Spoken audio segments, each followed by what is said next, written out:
Two of them have sent already surrender pillars. We must understand na yung tatlo kasing hinahanap, ma'am, na nasa local are, although nakita natin na mataas ang posisyon nila sa company yon, but dami lang po yon. Dalawang akusado sa flood control anomaly nagpaabot na ng surrender filler.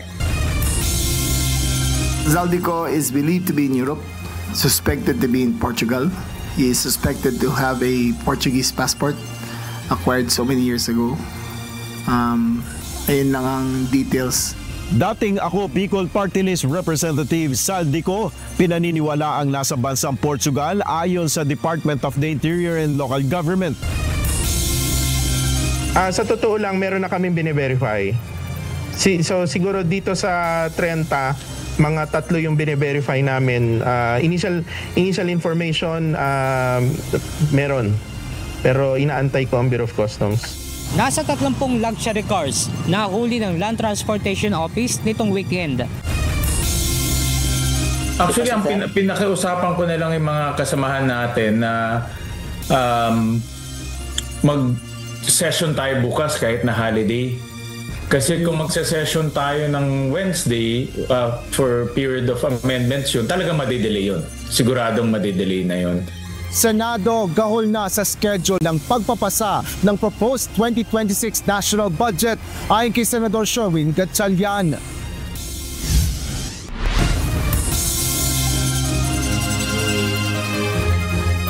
Magandang hapon, Pilipinas at sa buong mundo. Tayo po ay sabayang napapakinggan sa Radyo La Verdad 1350, ang UNTV Radio, at una sa ating mga balita. Gusto naman sumuko ng ilan pa sa mga akusado sa flood control project anomaly. Katunayan, may ilan sa kanilang nakipag-ugnayan na sa mga otoridad. Patuloy namang nakikipag-ugnayan ang Philippine National Police at ibang ahensya ng pamahalaan para maaresto ang mga akusadong nasa labas ng bansa. Ito ang balita ni Leia Ilagan. There is an ongoing coordination already with the Department of Foreign Affairs and Immigration. Hinihintay namin yung pagbalik nila.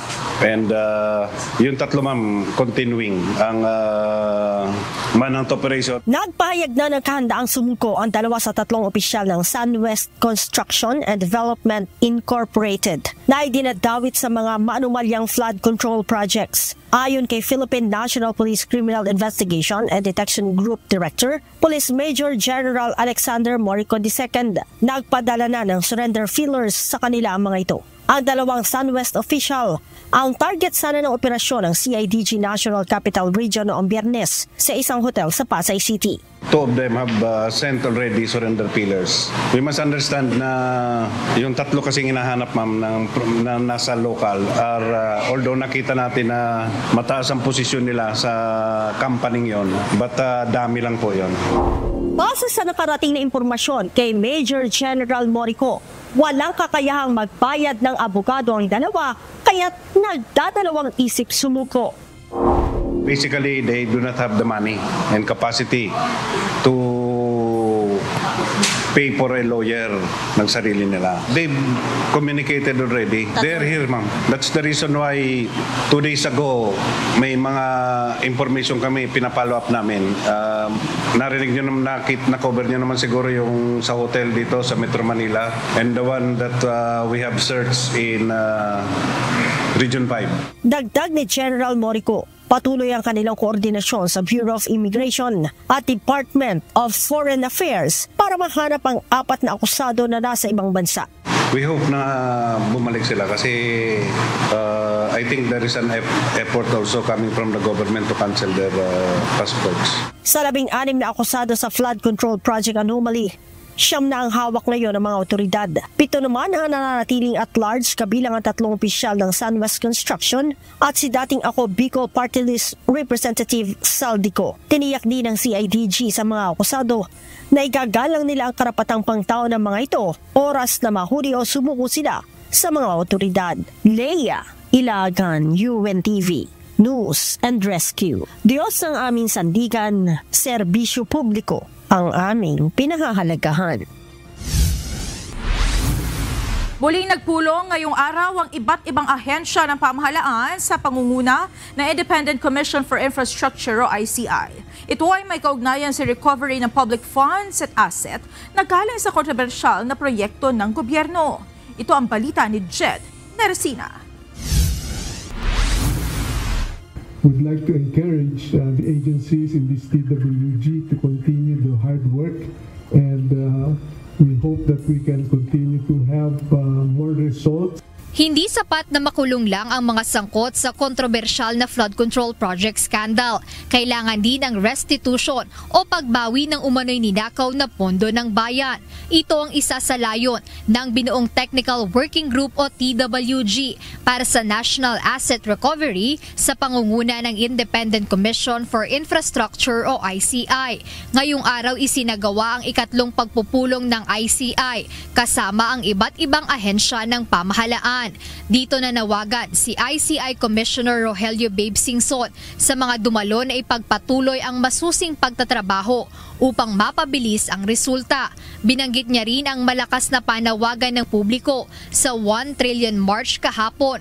Paliwanag ni Commissioner Singson, inaasahang magtatagal ang prosesong legal, kaya naman binigyang diin niya ang napakahalagang papel ng TWG. As you probably heard in yesterday's 1 trillion rally, the demand is still very strong for people who are involved they'd like to see them in jail. But obviously that will take some time, and that's why this TWG is a very important mechanism to address the non-legal aspect of what we can do as agencies. Muling pinaalalahanan ng ICI ang mga ahensya na patuloy na gamitin ang kanilang administrative measures tulad ng asset recovery o mga parusang administratibo upang matugunan ang issue. Hiniling din ng komisyon sa mga kasama sa TWG ang mga rekomendasyon upang maisama sa mga rekomendasyong binubuo ng independent body. Layunin nito na maiwasan ng maulit ang mga anomalya sa nakalipas na mga taon. We need the cooperation of everyone. We need the cooperation of all the agencies invited. And from the ICI side, what we'd like to do is hear from you recommendations so that we can have them included in the ICI reform recommendations to avoid a repeat of what has happened in the past few years. Kaugnay nito, isasagawa ng Bureau of Customs o BOC sa December 5 ang ikalawang public auction ng mga mamahaling sasakyan na nakumpiska sa mag-asawang Curly at Sara Diskaya. Jed Neresina, UNTV News and Rescue. Diyos ang aming sandigan, serbisyo publiko ang aming pinahahalagahan. Malaki ang posibilidad na nananatili sa Europa si dating ako Bicol Party List Representative Zaldico. Kaya nananawagan si Department of the Interior and Local Government Secretary John Vic Remulla na ipagbigay alam agad ng mga Pilipinong nasa ibang bansa kung makita ang dating mambabatas. Tinitiyak din ng DILG na mahuli agad ang mga personalidad na sangkot sa flood control projects na mayroong warrant of arrest. Ito ang balita ni Nel Maribohok. Ngayon, papunta na tayo dun sa Pating at Balyena. Doon na tayo papunta. Mas malalaking isda o malalaking personalidad na ang inaasahan ng Department of the Interior and Local Government o DILG na susunod na aarestuhin dahil sa pagkasangkot sa anomalya sa flood control projects. Ngunit ayon kay DILG Secretary John Vic Remulla, didepende pa rin ito sa usad ng pagsasampa ng kaso laban sa mga individual na sangkot sa anomalya. Partikular na ang irerekomenda ng ombudsman na dapat na makasuhan. Capturing them is not the issue. They're in the Philippines. Mahanap yan. It is the wheels of justice turning na hinihintay natin. The ombudsman will file the necessary cases in his own time, and after that, when they have a warrant of arrest, we will get them. 100% we will get them. Ukol naman sa nagpipilit na panagutin rin si Pangulong Ferdinand Marcos Jr. sa issue, ayon sa Malacanang, kung sasabihin po natin na command responsibility, siguro magbigay na lamang po sila kung paano nila ililink ang Pangulo patungkol dito. Pinaniniwalaan naman ng DILG na nananatili sa Europa si Ako Bicol Party List Representative Zaldico. Zaldico is believed to be in Europe, suspected to be in Portugal. He is suspected to have a Portuguese passport acquired so many years ago. Ayun lang ang details. Ipapaubayan na lamang ng DILG sa Department of Foreign Affairs ang pagtugon sa hamon kung papaano mapapauwi ng bansa si Ko sa gitna ng kawalan ng extradition treaty ng Pilipinas sa Portugal. May pakiusap naman ng kalihim sa mga Pilipinong nasa ibang mga bansa kung mamataan ang dating mambabatas na isinasangkot sa issue ng budget insertions at flood control projects anomaly. Nakiusap kami sa lahat ng mga Pilipino sa buong mundo na kung makita nila si Zaldico, kung pwede nilang picturean, padala kagad, i-post kagad sa internet para may idea tayo kung nasaan siya. Sa ngayon, ang hinala namin ay nasa Portugal siya at doon po siya naninirahan. Nel Maribuhok, UNTV News and Rescue, Diyos ang aming sandigan, serbisyo publiko ang aming pinahalagahan. Naipresenta na ng Land Transportation Office o LTO ang mga nahuling luxury cars itong weekend. Nasa 24 na colorum na sasakyan naman ang nahuli ng Department of Transportation Special Action and Intelligence Committee for Transportation o DOTR SAIC sa magkakaibang anti-colorum operation nitong nakaraang Nobyembre. Ito ang balita ni Benedict Samson. Sa totoo lang, meron na kaming bine-verify. So siguro dito sa 30, mga 3 yung bine-verify namin. Initial information, meron. Pero inaantay ko ang Bureau of Customs. Inaalam na ng Land Transportation Office sa Bureau of Customs kung legal na ipinasok sa bansa ang nasa 30 luxury cars na nahuli sa magkakahiwalay na operasyon sa Metro Manila. Ayon kay LTO Chief Assistant Secretary Marcos Lacanilaw, kabilang sa dahilan kung bakit na-impound ng mga mamahaling sasakyan ay kawalan ng rehistro at driver's license na nagmamaneho nito. Hindi naman sila takot magparehistro, ang katwiran nila, hindi nila nabigyan ng time. Kaya lang, hindi po kasi dahilan yon para hindi natin iparehistro yung mga sasakyan natin. Sakali namang mapatunayang hindi dumaan sa tamang proseso ang mga mamahaling sasakyan, ay ita-turn over ang mga ito sa BOC. Aminado naman ang hepe ng LTO na noon ay nahihirapan ang mga LTO personnel na manita ng mga luxury vehicle dahil na rin umano sa intimidation. Karamihan nga ng mga enforcer, pagka pinara mo yung mga luxury vehicle, syempre, iba yung pag mapara mo luxury vehicle, minsan politiko o minsan mataas ang katungkulan sa gobyerno, na-intimidate sa totoo lang. Aminin natin, na-intimidate lahat.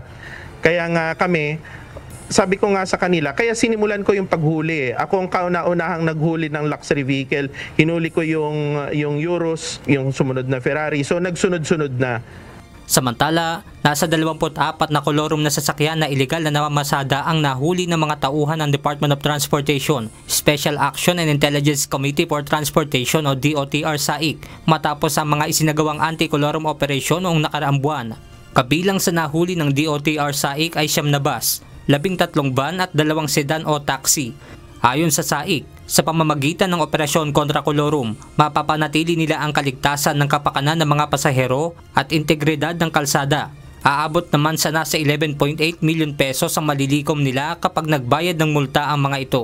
Benedict Samson, UNTV News and Rescue. Diyos ang aming sandigan, serbisyo publiko ang aming pinahahalagahan. Muling pinaalalahanan ni Pangulong Ferdinand Marcos Jr. ang Armed Forces of the Philippines kung kanino dapat ang kanilang katapatan sa gitna ng nangyayaring ingay sa politika. Kasabay nito, muling tiniyak ng Pangulo ang patuloy na suporta ng administrasyon sa modernisasyon ng sandatahang lakas ng Pilipinas. Ito ang balita ni Nel Maribuhok. Kaya piliin nyo lagi ang tama. Piliin nyo ang bayan. Piliin ninyo ang katapatan at ang kapayapaan. Piliin ang tama at manatiling tapat sa bayan. Ito ang binigyan diin ni Pangulong Ferdinand Marcos Jr. sa mga graduating officer ng Armed Forces of the Philippines o AFP sa naganap na Major Services Officer Candidate Course Joint Graduation Ceremony sa Villamor Air Base sa Pasay City kanina. Sa gitna ng ingay sa politika, ayon kay Pangulong Marcos, dapat manatiling tapat sa bayan ng AFP at huwag ibigay ang katapatan sa iba. More than this, the AFP that you are part of now must always rise above politics. Your loyalty must not be for any individual or any faction, but only to the Republic. Ipinaalala rin ng Commander-in-Chief sa mga nagsipagtapos na ang kanilang misyon ay hindi natatapos sa pagtupad ng mga operasyon, kundi kabilang dito ang pagpapanatili ng kapayapaan, pagprotekta sa mga komunidad sa panahon ng kalamidad, gayon din ang pagbibigay seguridad sa halalan at paghahatid ng mga serbisyo ng pamahalaan kahit sa pinakamalalayong lugar. Muli naman tiniyak ni Pangulong Marcos Jr. ang suporta sa Armed Forces of the Philippines sa modernisasyon nito sa gitna na rin ng patuloy na kinakaharap na hamon sa West Philippine Sea. As such, we must continue to defend our rights in the West Philippine Sea, where our fishermen and our soldiers stand their ground amidst growing challenges. We will stay vigilant against any attempt to weaken our sovereignty or test our resolve. Bukod sa pagpapatatag ng pakikipag-alyansa sa mga bansang tulad ng Estados Unidos, Japan, Australia at iba pang bansa, inihayag rin ng Pangulo ang patuloy na pagbili ng mga makabagong kagamitan para sa AFP. We continue to invest in radar systems, ships, aircraft, facilities that will strengthen our deterrence and improve disaster response. Nel Maribuhok, UNTV News and Rescue, Diyos ang aming sandigan, serbisyo publiko ang aming pinahalagahan. Ligtas na ang karamihan sa mga Pilipino matapos ang malawakang sunog sa Taipo District sa Hong Kong. Ayon sa Philippine Consulate, tuloy-tuloy ang koordinasyon ng gobyerno para sa mabilis na tulong sa mga biktima. Ito ang balita ni Joan Nano. Yung ating kababayan naman ho na sa hospital, masasabi po natin na hindi na po siya nasa critical na sitwasyon. Dahil ko base lang po sa aking nakita na kausap po namin siya kahapon at nakausap din namin yung doktor niya. Siya po ay hindi na po siya naka-intubate. Extubate na po siya kahapon at nakakapagsalita na po siya ng malinaw. Siyempre mahina pa dahil may nararamdaman yung sakit sila na muna sa mga nalanghap niyang carbon monoxide. So nasa ICU pa rin pero mas stable na ho. Mas maganda na yung kanyang health or medical condition as of yesterday. Nasa maayos ng kondisyon ng Pilipina domestic worker na dinala sa ospital kasunod ng sunog na nangyari sa Taipo District sa Hong Kong noong nakaraang linggo. Isang araw pa lang mula nang dumating sa Hong Kong ang nasabing OFW nang mangyari ang insidente. Kinailangan itong i-intubate matapos makalanghap ng carbon monoxide mula sa sunog. Meron po tayong isang kababayan na naka-confine pa rin po sa ospital. Ito po yung nasagip kasama nung kanyang inaalagaan na baby at ang kanyang amo. Bukod sa kababayang nasa ospital, isang OFW din ang nasawi dahil sa insidente. Ayon kay OWA Administrator Patricia Yvonne Kaunan, unang napabalitang nawawala ang nasabing OFW bago makumpirmang binawian na ito ng buhay. Agad na nakipag-ugnayan ang pamahalaan sa pamilya ng biktima upang matiyak na matutugunan ang kanilang pangangailangan.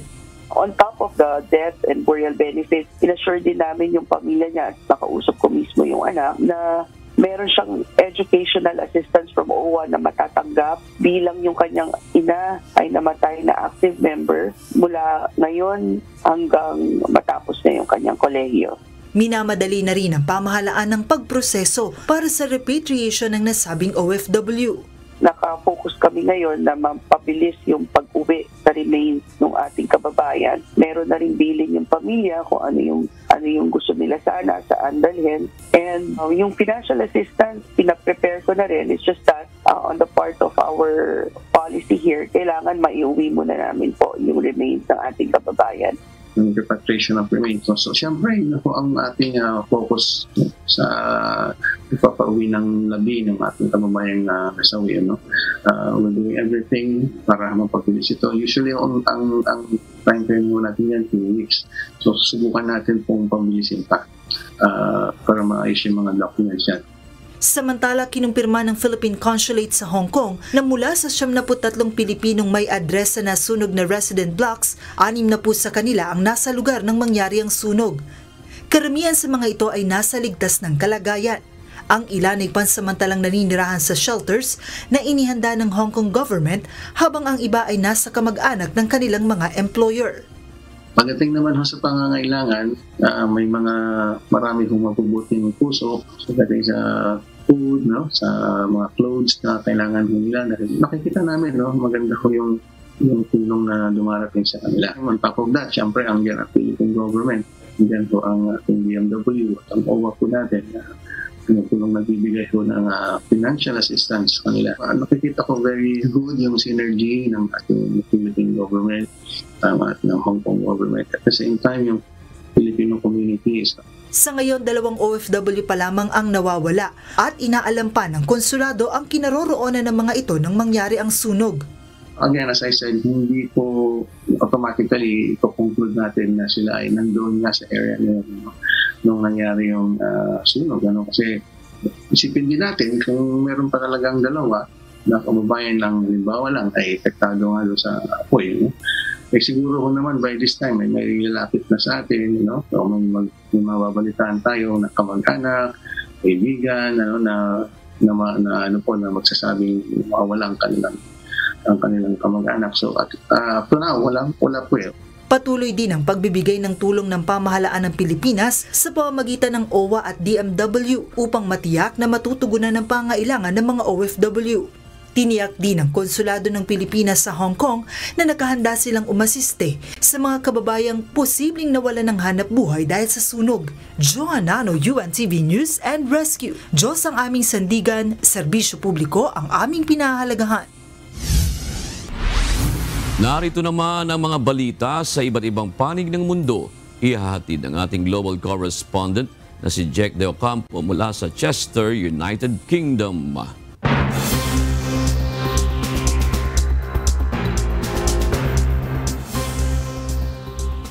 Yes, June, humiling si Israeli Prime Minister Benjamin Netanyahu ng pardon kay President Isaac Herzog kaugnay sa mga kinakaharap nitong kasong katiwalian na tumagal ng 5 taon sa korte.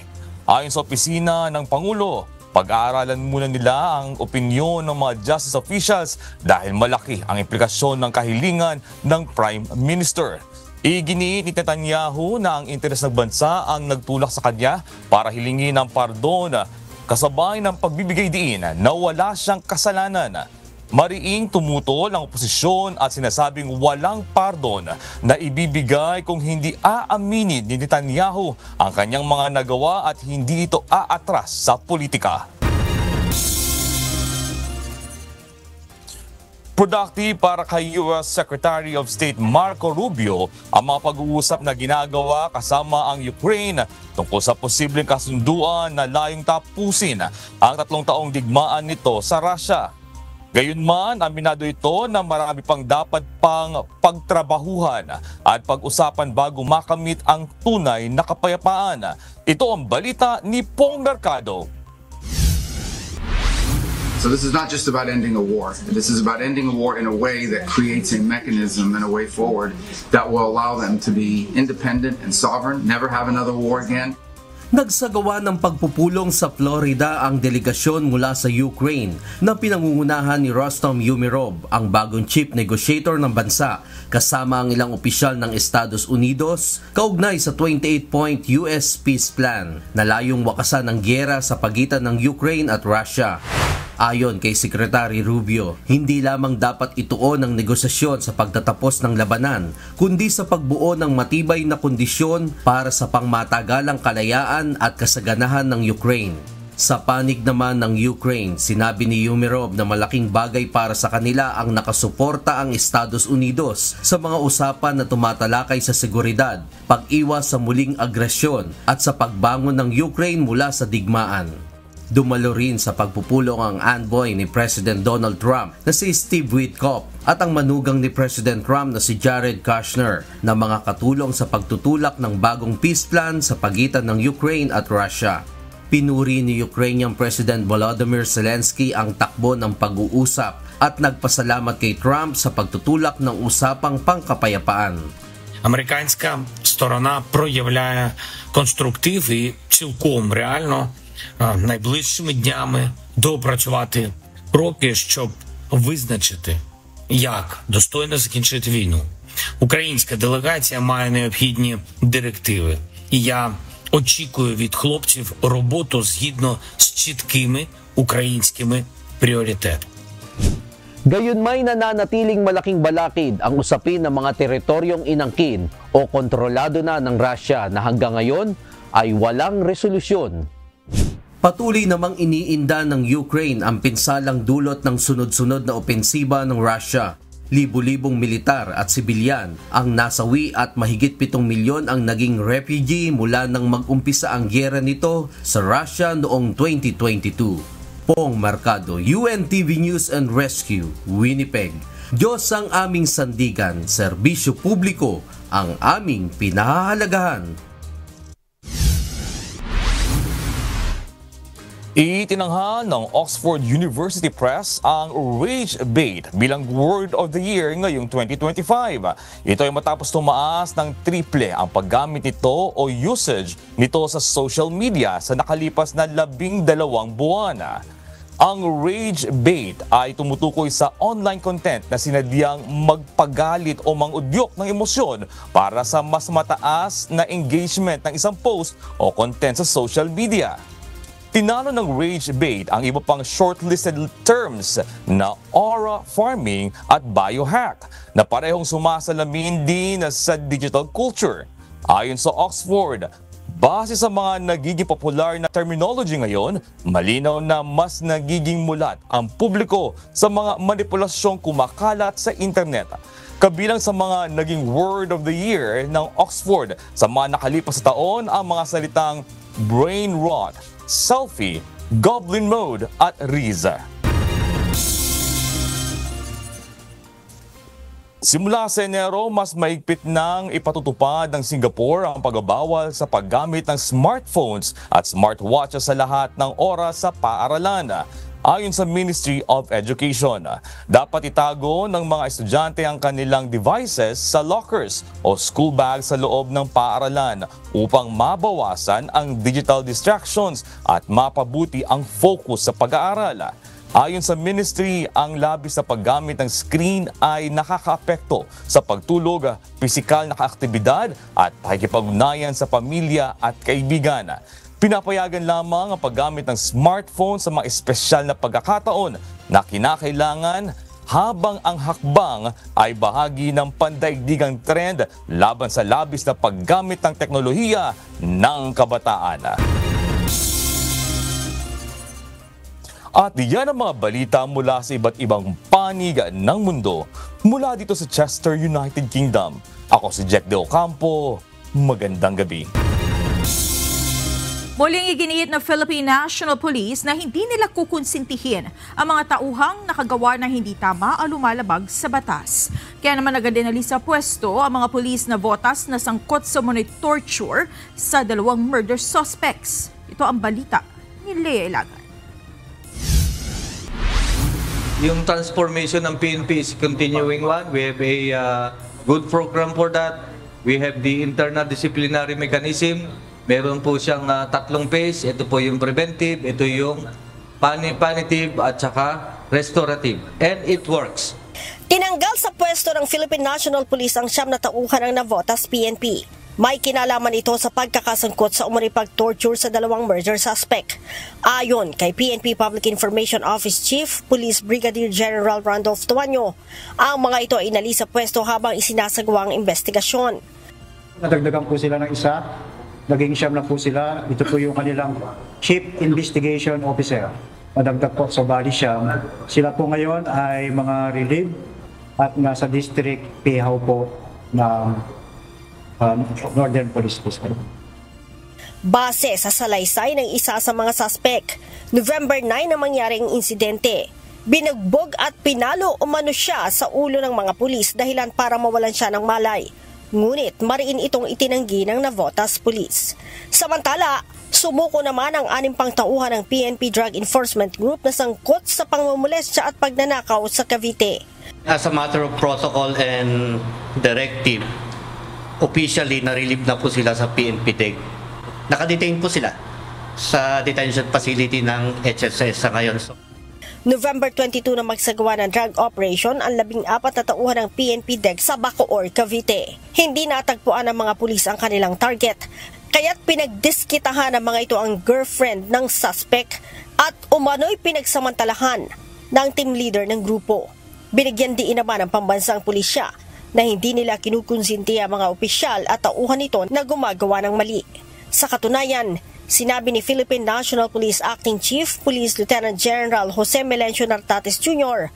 na sa 3 hanggang 4,000 kaso ng mga pulis ang kanyang naresolba simula nang umupo sa pwesto.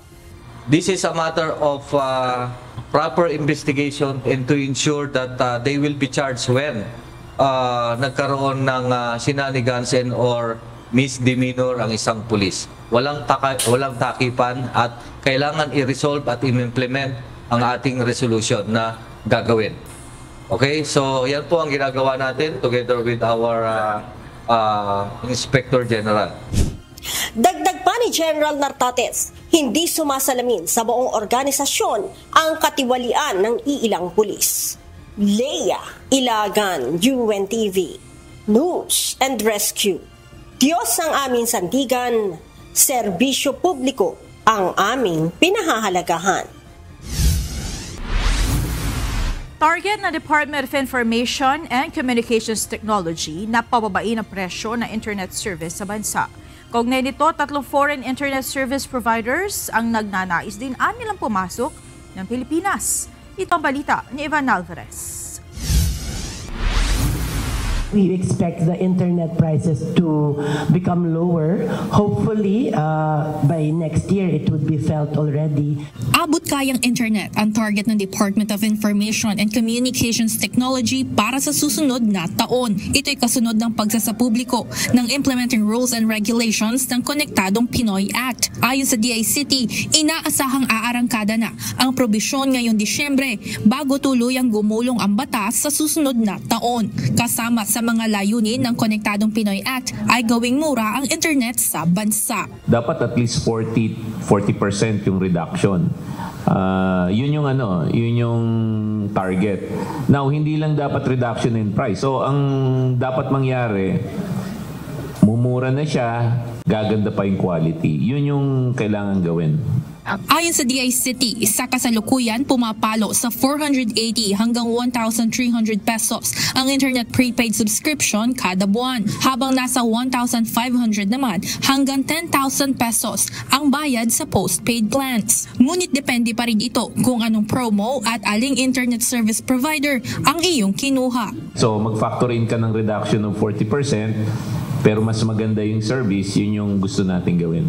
Good news naman ito para kay Flor para sa kanyang trabaho bilang isang virtual assistant. Lalo na kanya at bukod sa ibang online tools, pangunahing puhunan ng virtual assistants ang malakas na internet connection. Pag work from home ka, hindi siya reason sabihin mo kay client mo na walang signal kaya hindi ka makakapagtrabaho. Kaya para sa amin, ang internet ay isang investment yan. Inaasahan na rin na sa ilalim ng Konektadong Pinoy Act, mas maraming internet service provider o telecommunication companies ang papasok ng Pilipinas. Ayon kay DICT Undersecretary Sara Maria Sison, may mga kumpanya nang nakikipag-usap sa kagawaran patungkol dito. Mga ilan po? Yung ating interested player? Ako yung personal 3. For ako yung pakasama si Secretary. Hindi pa muna nagdetalye ang mga opisyal tungkol dito, ngunit tiniyak na mayroong mga interesadong telcos na magbibigay daan para sa bukas at patas na kompetisyon pagdating sa pagbibigay ng abot kayang internet connection para sa mga Pilipino. Evan Alvarez, UNTV News and Rescue. Diyos ang aming sandigan, serbisyo publiko ang aming pinahahalagahan. Naghahanda na ang bagong alyansang makabayan o bayan na maghain ng panibagong impeachment complaint laban kay Vice President Sara Duterte. Kaugnay ito na umano'y maling paggamit ng confidential funds ito. Ayon kay bagong alyansang makabayan o bayan, Chairperson Teddy Casino, hinihintay na lamang nila ang pagiging pinal na desisyon ng Korte Suprema kaugnay ng inihaing apela matapos ideklara ng kataas-taasang hukuman na unconstitutional ang Articles of Impeachment laban kay VP Sara. Pinag-aaralan kasi namin ano yung naging implications nitong Supreme Court ruling. As you know, maraming dinagdag na mga conditions ang Supreme Court. Medyo mas mahirap na ngayon mag-file ng impeachment. So yun ang mga pinag-aaralan. Of course, the intention is there. Pero yung strategy tsaka yung tactics medyo yan ang pinag-uusapan pa hanggang sa gayon ng ating mga complainants at saka yung mga lawyers. Nanindigan si Vice President Sara Duterte na patuloy niyang lalabanan ang kasakiman at katiwalian sa pamahalaan. Sa inilabas sa 2025 year-end report ng OVP, ipinakita ng pangalawang Pangulo ang serye ng mga programa at serbisyong naihatid ng kanyang tanggapan sa kabila ng kawalan ng pondo nitong taon. Ito ang balita ni Jed Neresina.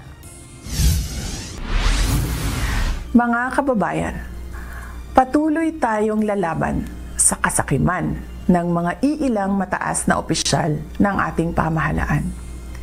Patuloy namin na ipapakita sa inyo na ang tanggapan ng pangalawang Pangulo ay mahalaga sa amin ang pagkakaroon ng plano, mahusay na implementasyon ng proyekto, paglaban sa korupsyon at tapang at malasakit para magkaroon ng kapayapaan at kaunlaran sa ating bayan. Labanan ang kasakiman. Ito ang pangako ni Vice President Sara Duterte sa mga Pilipino kasabay ng ginawa niyang pag-uulat kaugnay ng mga serbisyo at programang naihatid ng Office of the Vice President ngayong taon. Ayon kay VP Sara, hindi naging hadlang ang kawalan ng pondo sa social services upang ipagpatuloy ng kanyang opisina ang pagbibigay serbisyo sa mga Pilipino. Sa pakikipag-ugnayan sa iba't ibang ahensya, nagawa ng tanggapan ng pangalawang Pangulo na makapagbigay ng 4,643 medical assistance. Nakapagkaloob din sila ng 1,377 burial assistance at tulong sa 73,054 na pamilyang nasalanta ng mga kalamidad ngayong 2025. Kasama rito ang 2,514 bags of 25 kilo rice para sa mga apektado ng lindol sa Cebu at pagputok ng Mount Canlaon, pati ang pagpapakain sa 1,866 volunteers at rescuers sa pamamagitan ng Kalusugan Food Truck. Hindi kami pumayag na maging dahilan ang kakulangan ng budget para maputol ang serbisyo. Sa halip, nakipagtulungan kami sa ibang ahensya ng gobyerno at nagtagumpay na makakuha ng alternatibong pondo. Binigyang diin din ng OVP ang pagpapatuloy ng mga programang pangkabuhayan sa ilalim ng Magnegosyo Taday. Naitala rin ng OVP ang malaking tagumpay ng 1 Million Trees Campaign matapos makapagtanim ng higit 1 milyong puno, 3 taon bago ang orihinal na target. Samantala umabot na sa 460,272 pagbabago bags ang naipamahagi sa mga kabataan sa buong bansa, kabilang ang mga nasa malalayong lugar. Sa kabila ng mga batikos na kinakaharap ng pangalawang Pangulo, kaugnay ng umano'y maling paggamit ng pondo, ipinagmalaki ni VP Duterte ang unqualified opinion mula sa Commission on Audit na siyang highest audit rating. Mula sa mahusay na financial report ng OVP Finance Team, nakuha natin ang unqualified opinion mula sa Commission on Audit, ang highest audit rating. Ito ay malinaw na indikasyon ng ating transparency at fiscal integrity. Dagdag pa rito, pinalawak ng OVP ang libreng sakay program na nakapagsilbi sa 875,176 commuters mula Enero hanggang Oktubre. Sa ilalim naman ng RICE program, umabot sa 56,575 bags of rice and essentials ang naipamahagi sa iba't ibang response zones. Sa pagtatapos ng kanyang ulat, sinabi ni Vice President Duterte na mananatili siyang matatag at hindi uurong sa hamon ng paglaban sa katiwalian at kasakiman sa gobyerno. Aniya, magpapatuloy ang OVP sa paghahatid ng serbisyong may integridad, malasakit at kahandaang tumugon sa pangangailangan ng bawat Pilipino. Jed Neresina, UNTV News and Rescue. Diyos ang aming sandigan, serbisyo publiko ang aming pinahahalagahan.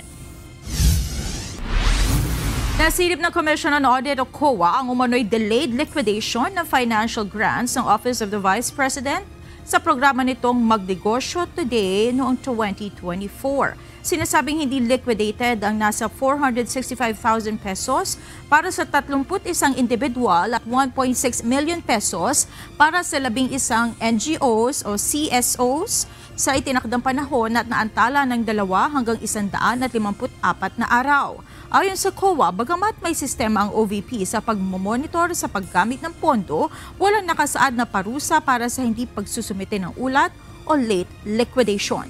Sinabi ng OVP na nirebisa na nila ang MTD application form at ang Manual of Operations upang tukuyin ang mga patakaran at posibleng parusa para sa hindi pagsunod ng mga benepisyaryo. Nasa panahon ang Senado para sa pagpasa ng budget ng gobyerno para sa susunod na taon.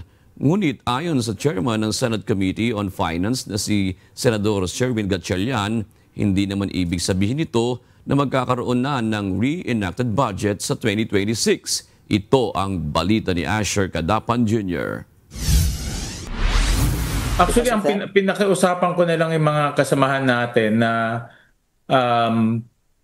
mag-session tayo bukas kahit na holiday. Kasi kung magse-session tayo ng Wednesday for period of amendments yun, talagang madidelay yun. Siguradong madidelay na yun. Bahagyang nagahol ang Senado sa schedule ng mga proseso para sa pagpapasa ng panukalang pambansang pondo para sa susunod na taon. Ito'y matapos maantala ang nakatakdang sesyon ng Senado ngayong araw kasunod ng nangyaring sunog sa bahagi ng Senate Building sa Pasay City. Paliwanag ni Senador Sherwin Gatchalian, chairperson ng Senate Committee on Finance, hamon sa kanila ang pagsusumite sa palasyo ng 2026 General Appropriations Bill o GAB bago matapos ang taon. Kailangan ma-ratify namin yung budget by December 17 before we go on yung holiday break. 17 is actually the last day of session.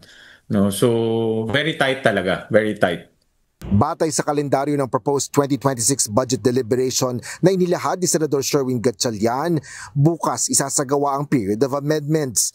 Sa Miyerkules naman ang second reading, December 9 ang third reading at sa December 11 hanggang 13 ang Bicameral Conference Committee hearing o BICAM.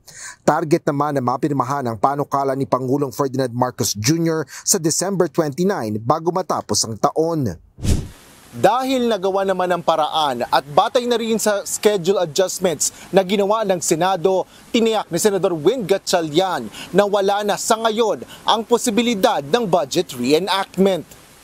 So everyone should really work overtime. Actually, even kahapon nagtrabaho kami para matapos yun. And then today magtatrabaho rin kami para matapos. Nilinaw naman ng Senador na malinis na ang red flag sa budget ng Department of Public Works and Highways o DPWH. Iginiit rin nito na hindi nila papayagan ng BICAM insertions sa 2026 budget. Ako magagaranti ko sa inyo na yung mga infrastructure projects sa loob ng 2026 budget, hindi na magiging ghost project yan. At hindi na rin magiging substandard. At hindi na rin nila kakatayin yan, meaning babawasan yung pressure. Kasi una-una, lahat sila meron ng station number. Lahat sila meron ng ilang kilometro ang haba. At madali na, kahit na mga engineers, masusukat na kaagad. Doon pa lang sa GAA kung tama ba yung presyo o hindi. No? At on top of that,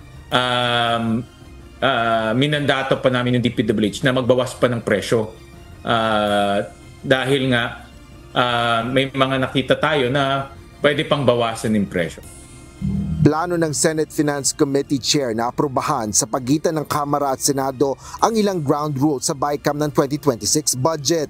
Kabilang dito ang hindi pagpayag sa alien o ibang programa o proyekto.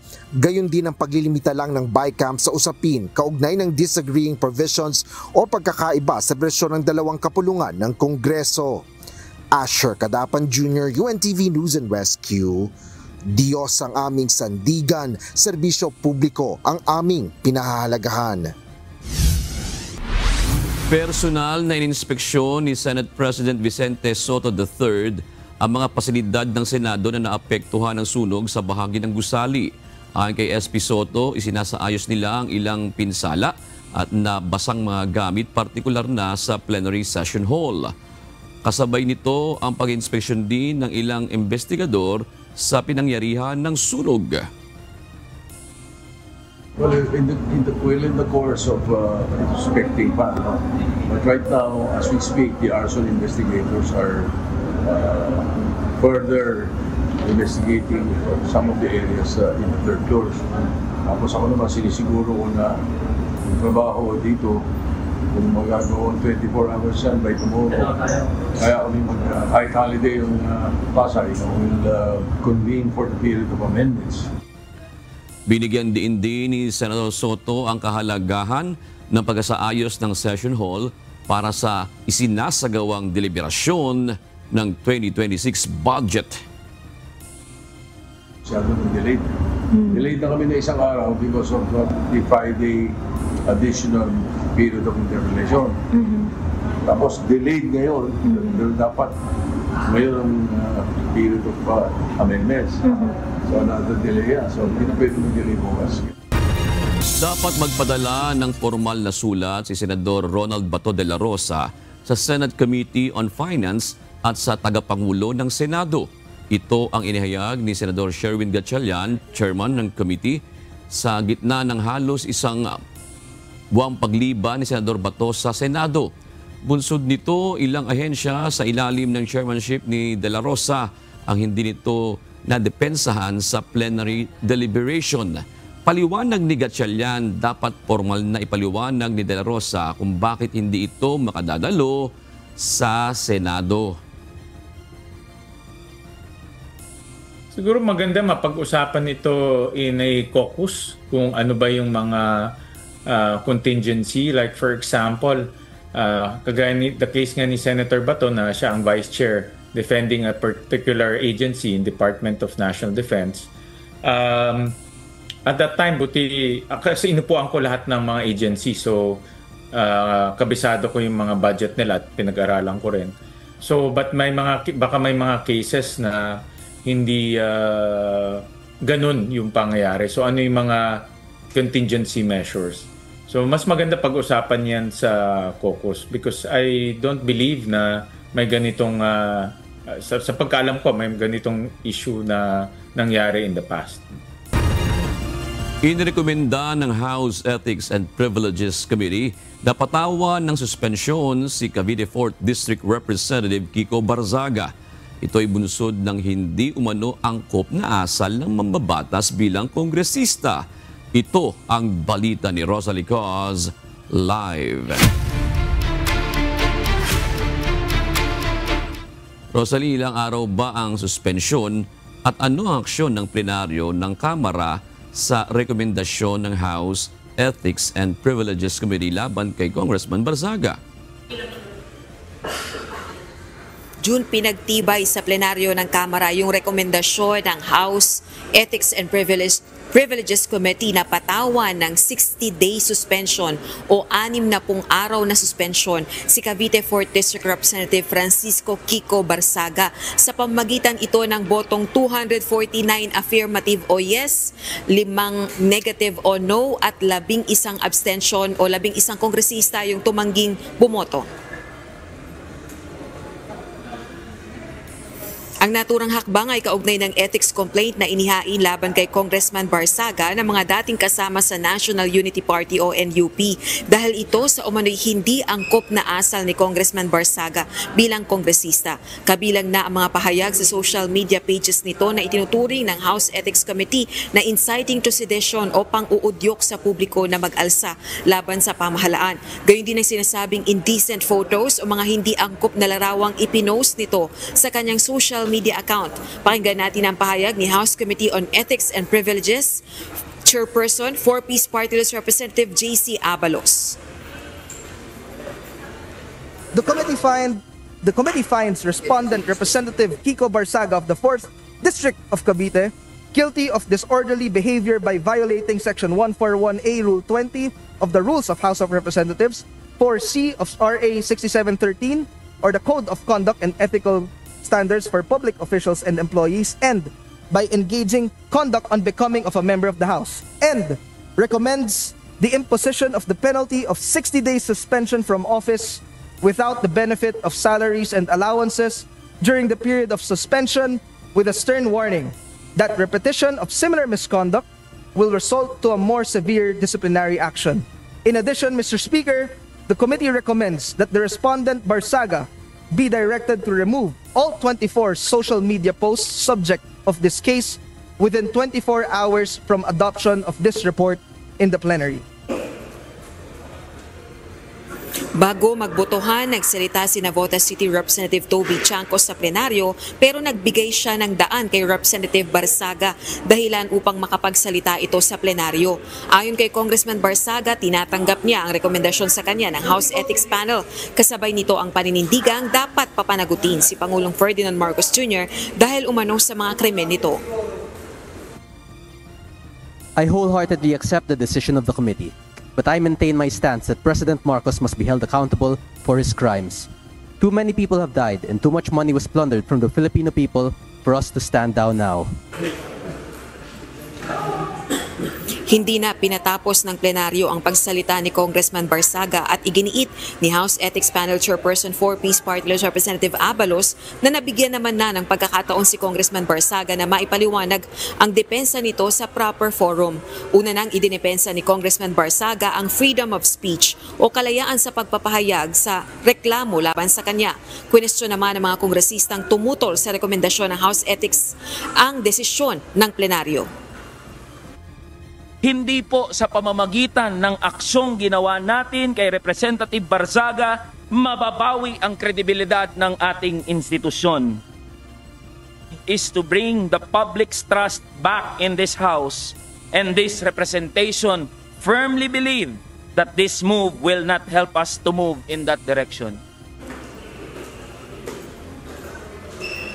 June, kasama dun sa ipinataw na suspension sa loob ng 60 araw o 2 buwan ay walang matatanggap na sweldo bilang kongresista si Congressman Barsaga dahil sa ipinataw sa kanya na penalty ng Kamara. Balik sa iyo, June. Maraming salamat, Rosalie Cos. Malabong maabot ng Pilipinas ang growth target ngayong taon. Ito'y matapos bumagal ang Gross Domestic Product o GDP sa third quarter ng 2025 kung saan naitala ang 4.0% na pinakamababa sa 4 na taon. Ayon kay Department of Economy, Planning and Development o DepEd Secretary Arsenio Balisacan, kung mananatili ang 5% na paglago sa buong taon, hindi ito magiging sapat upang maabot ang Development Budget Coordination Committee o DBCC target na 5.5% to 6.5%. Ipininto rin niya na ang mga issue ng korupsyon, kabilang ang umunoy anomalya sa flood control budget, ay nakakaapekto sa tiwala ng mamamayan at investor sentiment.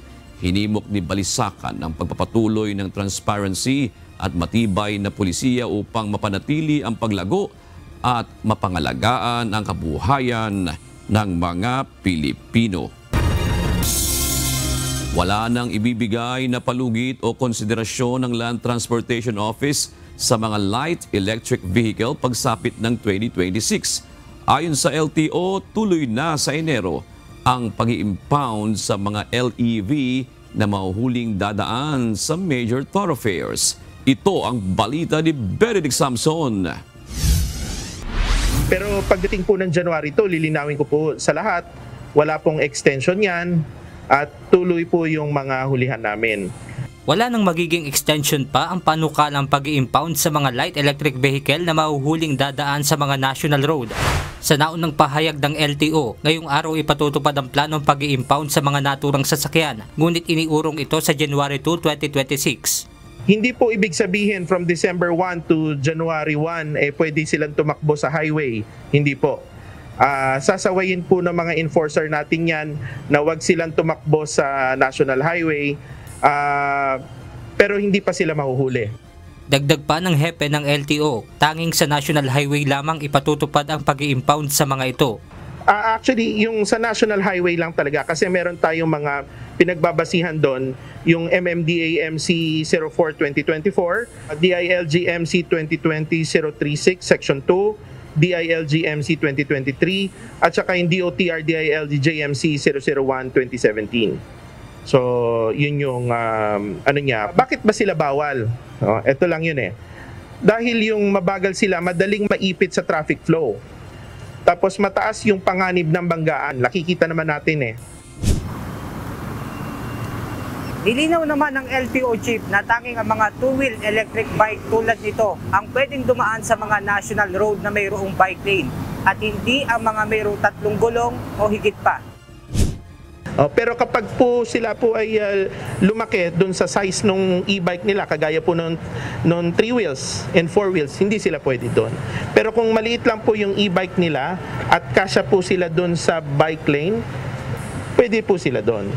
Para naman sa e-trike user na si Sunny Manuntag, pabor siya sa ipinapanukala ng LTO, ngunit para sa kanya ay nararapat na ayusin muna nila ang guidelines para dito. Hindi mo naman problema pagka mayroong ganun Kung basta maayos yung regulasyon nila kung anong kung may lisensya, pwede, kukuha lisensya. Kaso kung may lisensya, hindi ibig sabihin pwede kami mag-EDSA, di ba? Pero ayon sa Malacanang, hindi maituturing na anti-por ang polisiya na pagbabawal sa mga e-trike o e-bike sa mga pangunahing kalsada. Hindi po pagpapahirap ang mga ganitong klase ng polisiya. Ito po ay para sa kasiguruhan ng safety ng gumagamit ng e-bikes, safety sa mga kababayan natin. At tandaan po natin, motorized vehicle po ito. At may batas din po tayo na dapat sinusunod. Hindi po ibig sabihin na kahirapan ay dapat na nating suwayin kung ano yung batas. Inaasahan naman na sa linggong ito ay ilalabas na ng LTO at Department of Transportation ang guidelines para sa naturang implementasyon. Benedict Samson, UNTV News and Rescue. Diyos ang aming sandigan, serbisyo publiko ang aming pinahahalagahan. Suportado ng Presidential Office for Maritime Concerns ang pagpapalakas ng bantay dagat bilang kaagapay sa pagbabantay ng ating karagatan, lalo na sa West Philippine Sea. Sa kabilang banda, patuloy namang nangangamba ang mga mangingisda sa Scarborough Shoal dahil sa patuloy na pagharang ng China na makapasok sila sa bahura. Ito ang balita ni Ryan Lacanlale. Katulad ko po ay nangangamba po ako pag pumalaot po ang aking asawa. Lalo na po pag naririnig ko po na may sama ng panahon. Nangangamba po ako pagbalik baka po hindi po kami makabawi po sa aming mga konsumo. Malaking kawalan para sa mga mangingisda na pumapalaot sa Scarborough Shoal o Bajo de Masinloc ang pagkontrol ng China sa bahura. Sabi ng mga mangingisda, simula nang makontrol ng China ang lugar ay hindi na sila makapasok sa bahura. Sa palaran na para sa kanila ang pamamalakaya doon. Dati kasing pangunahing silungan ito ng mga mangingisda, kaya kahit delikado, lumalapit pa rin ang mga mangingisda sa Scarborough Shoal. Katulad po ngayon, damang-dama po namin na hirap po kami dahil po nga sa mga nagdaan na bagyo. Tapos ganun pa man, hindi po kami makashelter po dyan sa Scarborough Shoal na yan dahil sa mga Chinese po na humaharang po sa mga fisher folks po namin pag pumupunta po sa Scarborough Shoal. Gayunpaman, malaking tulong nila ang ibinibigay ng pamahalaan gaya ng fuel subsidy. pagkain at iba pang ayuda na nakakabawas sa kanilang gastusin. Para sa pamahalaan, mahalaga ang presensya ng mga Pilipinong mangingisda sa West Philippine Sea, lalo na't limitado ang mga barko ng Pilipinas na nakapwesto at nagbabantay sa lugar. Ayon sa Presidential Assistant for Maritime Concerns, sa lawak ng karagatan ng Pilipinas ay hindi kayang mabantayan ng limitadong bilang ng mga barko ng pamahalaan ang ating teritoryo. Kaya napakahalaga ng tuloy-tuloy na presensya at pakikilahok ng mga mangingisda sa ating mga karagatan.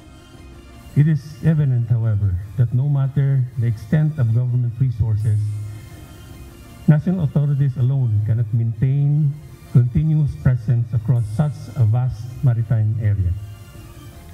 This is a reality shared by coastal and archipelagic states around the world. Gumagawa naman aniya ng kaukulang hakbangang pamahalaan gaya ng pagsasabatas ng Maritime Zones Act na magpapalakas sa legal at maritime foundation ng Pilipinas sa West Philippine Sea. Modernization Program, gayunman, mahalaga pa rin ang pakikibahagi ng komunidad. Kaya suportado nila ang pagpapalakas ng bantay dagat na binubuo ng mga mangingisda, isa sa makakatulong sa pagmomonitor sa karagatan ng bansa. It's only recently that according to BFAR, or the Bureau of Fisheries and Aquatic Resources, that efforts are underway to complete a comprehensive inventory of bantay dagat units, where they will be issuing uniform guidelines governing their creation, their accreditation, and setting standards of operations. It is about involving our community, especially in the aspect of providing relevant information with what's happening in our waters. Noong 1970 pa ipinakilala ang bantay dagat, pero 1994 lamang ito formal na inorganisa para tumulong sa pagpapatupad ng mga municipal laws, subalit nahadlagan ito dahil sa kakulangan ng suporta mula sa pamahalaan. Malaking tulong yan sapagkat yung ating maritime domain awareness is an all-source effort. When we say all source, we look at first and foremost the AFP, since atin naman ito. Then we look at other government agencies, BFAR, we look at Coast Guard, we look at the Maritime Police, and then thirdly is we look at our other stakeholders, civil stakeholders. We look at the community. So yung bantay dagat o any other program of the communities for community-based monitoring is a very welcome move. Sabi naman ng maritime law expert na si Attorney J. Batong Bakal, hindi ito para ipangtapat sa maritime militia ng China. The idea of organizing our own militia to respond to China's maritime militia is still along that same framework of matching them one-to-one. We can never do that given the amount of resources they give to their militia, the technology they make available, the subsidy that they give, and also the role of the maritime militia, the really part-time soldiers. That is not what our people want. That is not what they expect either. Kaya yung sinabi ko kanina, that's the reason why I mentioned earlier, not as militia but as proactive maritime citizenry. Ryan Lacanlale, UNTV News and Rescue. Diyos ang aming sandigan, serbisyo publiko ang aming pinahahalagahan.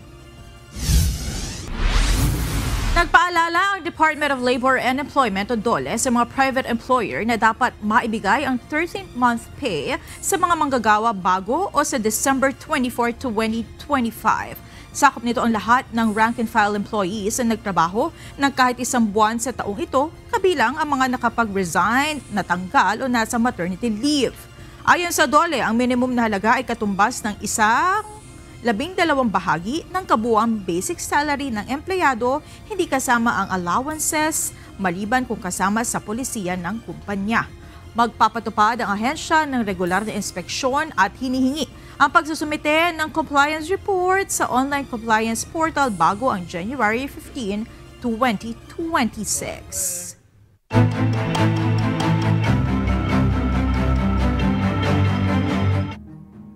Bumagsak ngayong araw ang Makilo Bridge sa Barangay Bugnay, Tinglayan, Kalinga sa bahagi ng Tabuk Bundok Road. Ang tulay ang pangunahing nagkokonekta sa Kalinga at mga bayan ng Mountain Province, lalo na ang Bontoc. Dahil sa pagbagsak ng tulay, pansamantalang isinara ang daan mula Tinglayan patungong Bontoc sa lahat ng uri na sasakyan. Sa ngayon, wala pang ulat kung may nasaktan o nasawi sa insidente habang patuloy ang assessment ng lokal na pamahalaan.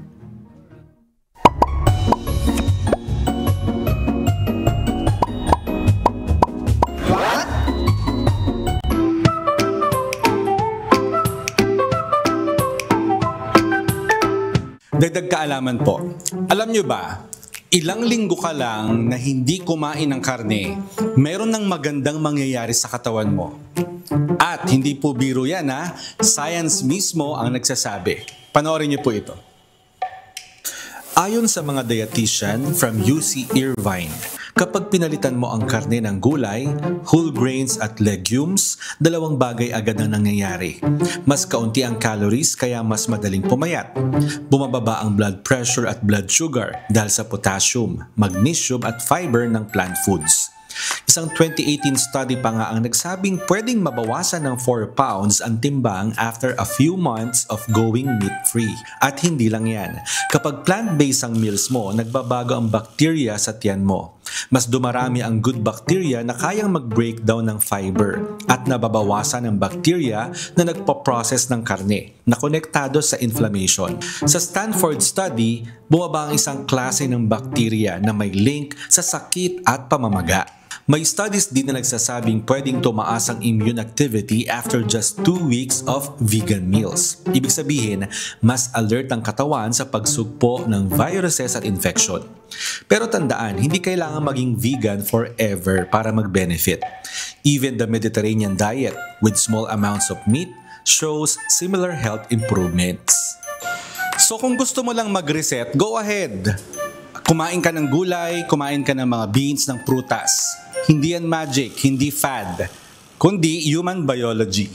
Sana may natutuhan kayo at laging tatandaan, mapalad po ang tao na nakakasumpo ng karunungan at ang tao na nagtatamo ng kaunawaan.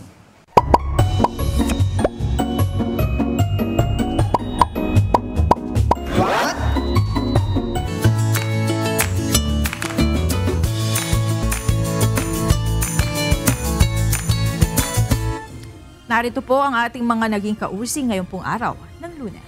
Salamat po at shoutout kina Elma Valdez, Ruth Gario at Mario Barbosa. Ngayon din kay Rowan Ungap, Maring Villarba at Miguel Benaobra. Samantala mga kasangbahay, kung may mga istorya po kayo nais balikan sa Ito Ang Balita, pwede niyo po ito muling mapanood sa aming mga official social media account. Magtungo lamang po sa UNTV News and Rescue YouTube channel at i-click ang subscribe button. Gayon din sa aming Facebook, Instagram, X at TikTok accounts. Mapapanood nyo rin po rito ang iba pang news programs ng UNTV, pati na ang iba pang video ng nag-iisang public service channel. Kaya subscribe, like, and share. Narito naman ang salita ng Diyos na ating sandigan. Mula sa Aklat ng Kawikaan 29:17 na nagsasabi, sawayin mo ang iyong anak at bibigyan ka niya ng kapahingahan. Oo, bibigyan niya ng kaluguran ang iyong kaluluwa.